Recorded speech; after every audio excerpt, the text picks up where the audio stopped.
Price the Lord, ஹல்லேலூயா. கிறிஸ்துவுக்குள் பிரியமானவர்களே, இந்த அருமையான காலை வேளையிலும் தேவ சமூகத்துக்கு வந்த உங்கள் ஒவ்வொருவரையும் இயேசுவின் இணையற்ற நாமத்தினாலே அன்பின் வாழ்த்துக்கள். இந்த நாளிலும் லூக்கா 8:19 அடியேன் வாசிக்கிறேன். தேவன் உனக்கு செய்தவைகள் எல்லாவற்றையும் அறிவி. ஆமேன், ஹல்லேலூயா. அருமையான வேத வசனம் பாருங்க. தேவன் இந்த நாட்கள்ல உங்கள் வாழ்க்கையில என்னெல்லாம் நன்மைகள் செய்தாரோ அது எல்லாவற்றையும் அறிவி என்று இன்றைக்கு ஆண்டவர் முகத்தோடு முகமுகமாய் பேசுகிறார். பாருங்க, எத்தனையோ அற்புதங்கள் நம்ம வாழ்க்கையில கர்த்தர் செய்திருக்கிறார். இந்த பிரசங்கத்தை கேட்கிற அருமையானவர்களே, உங்கள் வாழ்க்கையில, உங்கள் வீடுகளில், உங்கள் தனிப்பட்ட ஆவிக்குரிய வாழ்க்கையில கர்த்தர் செய்த நன்மைகள் ஏராளம். ஆனா நம்ம அந்த நன்மைகள் எல்லாவற்றையும் சரியா நாம் சொல்லுகிறோமா? சாட்சிகளை சொல்லுகிறோமா? தேவனுக்கு சாட்சியா இருக்கிறோமா? ரட்சிக்கப்படாத ஏராளமான ஜனங்கள் நம்மளை சுற்றி இருக்கிறாங்க. நீங்க படிக்கிற இடமாகட்டும், வேலை ஸ்தலமாகட்டும், எல்லா இடங்களிலும் எத்தனையோ பேர் இயேசு கிறிஸ்து அறியாம இருக்காங்க. அவர்களுக்கிட்டெல்லாம் நம்ம சாட்சி ஷேர் பண்ணியிருக்கிறோமா? இல்ல, ஒரு கேள்விக்குறிதான். தேவன் உனக்கு செய்த சின்னதோ பெருசோ தேவன் செய்த நன்மைகளை நீங்கள் அறிவிங்க. நீங்கள் ஜெபித்திருப்பீங்க, ஆண்டவரே எனக்கு இந்த நன்மையான காரியத்தை செய்யுங்க ஏசப்பா அப்படின்னு எத்தனையோ முறை நீங்க அழுது ஜெபம் பண்ணிருப்பீங்க. அது கர்த்தர் உங்கள் வாழ்க்கையில செய்திருக்கிறார். அந்த காரியத்தை மற்றவங்களுக்கு முன்பதாக சாட்சி சொல்லுங்க. சாட்சி சொல்லுவதனால் ஒரு பெரிய ஆசீர்வாதம் உங்கள் வீட்டை தேடி வரும். பாருங்க, ஒரு விசேஷமான ஒரு சம்பவத்தை சொல்லுகிறேன் பாருங்க. ஒரு வாலிபன் பிசாசுனால கொடிய வேதனை பட்டுக்கொண்டு பிசாசு பிடித்தவனாக அவன் மாறுகிறான். அவனுக்குள்ளாக அநேக பிசாசின் ஆவிகள் இருக்கிறது. அவன் லேகியோன் என்று சொல்லப்படுகிறது. அவனை அலக்கழித்து கொண்டிருந்தது அந்த பிசாசு. இயேசு கிறிஸ்து அவ்விதமாக அந்த ஊருக்கு கடந்து வரும்போது அந்த பிசாசானவன் ரொம்ப அலக்கழிக்கிறான். அந்த பிசாசு அந்த வாலிபனை விடாமல் அவனை இந்த வேளையில அலக்கழிக்கும் போது இயேசுவை பார்த்த மாத்திரத்தில் பிசாசு அலறுகிறது. அவனுக்குள்ள இருந்து, எங்களை துன்பப்படுத்தவா இயேசு இந்த உலகத்துக்கு வந்தீங்க, எங்க கிட்ட வந்தீங்க அப்படின்னுட்டு. அப்பொழுது இயேசு ஒரே வார்த்தையில அவைகளை வெளியேற்றுகிறார்.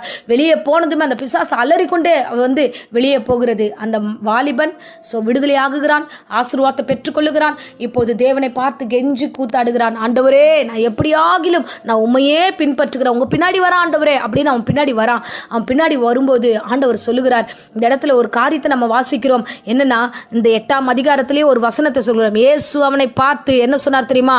நீ உன் வீட்டிற்கு திரும்பி போ. ஹல்லேலூயா. நீ திரும்பி போய் தேவன் உனக்கு செய்த எல்லா நன்மைகளையும் சாட்சியாய் அறிவி என்று சொல்லி அனுப்புகிறார். ஹல்லேலூயா.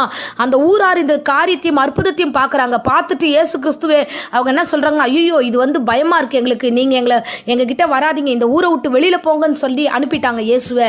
இதே இடத்துல அந்த பையன் போய் ஊரெல்லாம் சொல்றான், இயேசு எனக்கு செய்த நன்மையை பாருங்க, என் தேவன் என்னை விடுதலையாக்கினார். இவ்வளவு நாள் நான் பேய் பிசாசுனால இந்த பிடியில இருந்து நான் தவித்துக்கிட்டு இருந்தேன், நான் இந்த நாள் சுடுகாட்டில் விழுந்து கிடந்தேன், ஆனா இன்னைக்கு கர்த்தர் என்னை விடுதலையாக்கினார் என்று மிகப்பெரிய சாட்சியை பட்டணங்களை போய் சொல்லுகிறான். உடனே மறுபடியும் அந்த ஜனங்கள் இயேசு எப்போ வருவார், நாங்க தான் அந்த ஊரை விட்டு அனுப்பினோம், அந்த இயேசு எப்போ வருவார் என்று காத்திருந்தார்கள். இயேசு மறுபடியும் அந்த ஊருக்கு வந்தார் என்று வேதம் சொல்லுகிறது. அருமையானவர்களே, இது ஒரு அருமையான சாட்சி. கர்த்தர் நம்மோடு கூட இருந்து நமக்கு பெரிய அற்புதங்களையும் அதிசயங்களும் செய்து கொண்டிருக்கிறார். அந்த தேவனை நீ போய் சாட்சி சொல்லுங்க.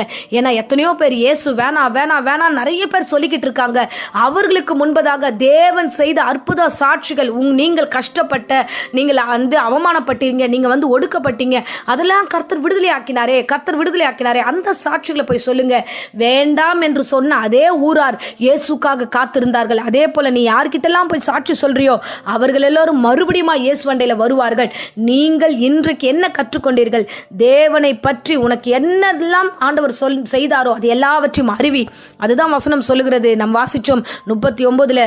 இயேசு அவனை நோக்கி, நீ உன் வீட்டிற்கு திரும்பி போய் தேவன் உனக்கு செய்தவைகள் எல்லாம் அறிவி, உன் வீட்டுக்கு சொல்லு, உன் பட்டணத்துக்கு சொல்லு என்று அனுப்புகிறான். அவனும் பட்டணங்களுக்கு போய் பிரவேசித்து எல்லா காரியத்தையும் அவன் சாட்சியா சொல்லுகிறான்.